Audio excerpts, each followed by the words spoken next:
Hey everybody, it's Coley here from Antioch with another daily devotional, and I want to ask you a question. What would you do if you knew that you had only one day left to live? I think a lot of people are being faced with their own mortality right now with everything that's going on, and it's fitting that we're asking these kinds of questions in the midst of Holy Week. Holy Week in the church is the week between Palm Sunday and Easter Sunday. And today, Thursday, is often celebrated as Maundy Thursday. And I looked it up. Maundy is just the Latin word for mandate, and it comes from a command that Jesus gives in John 13.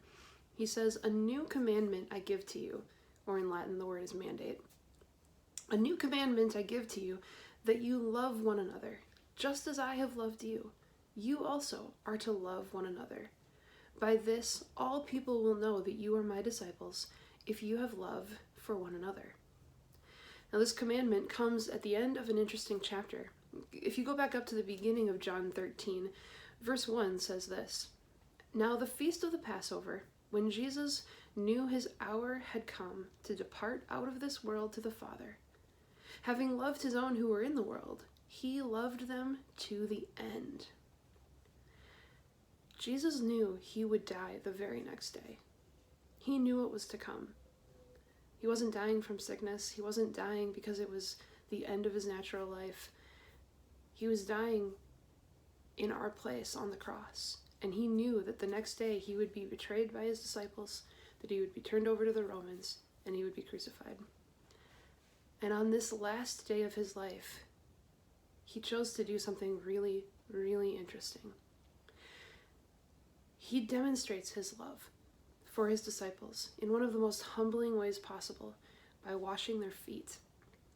In the first century world, most people's feet were pretty dirty. They were wearing sandals in the Middle East, and when you would come into a home, there was probably a servant, or at least there was a basin of water where you could wash your own feet.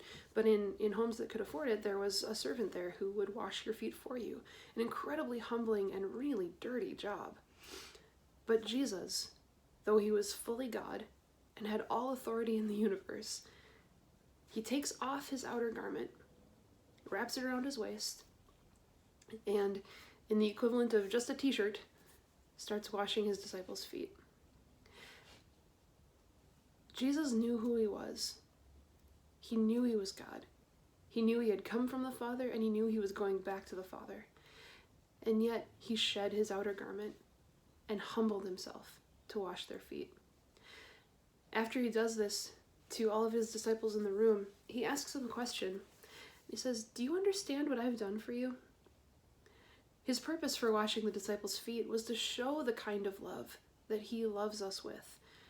And that's the kind of love that he wants us to love one another and the world with.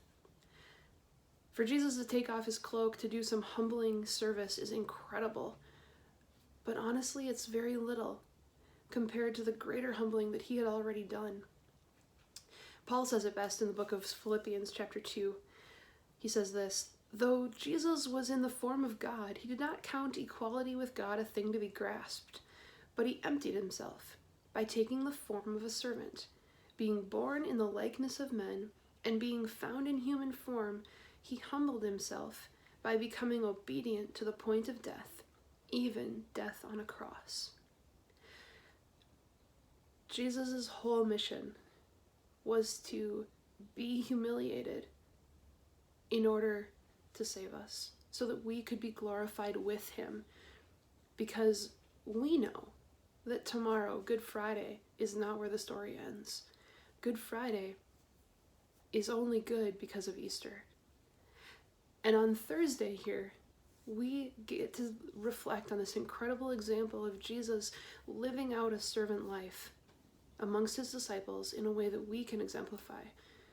So I would encourage you today, we don't know how many days we have left in our lives. A pandemic like this just makes it more clear that we don't know.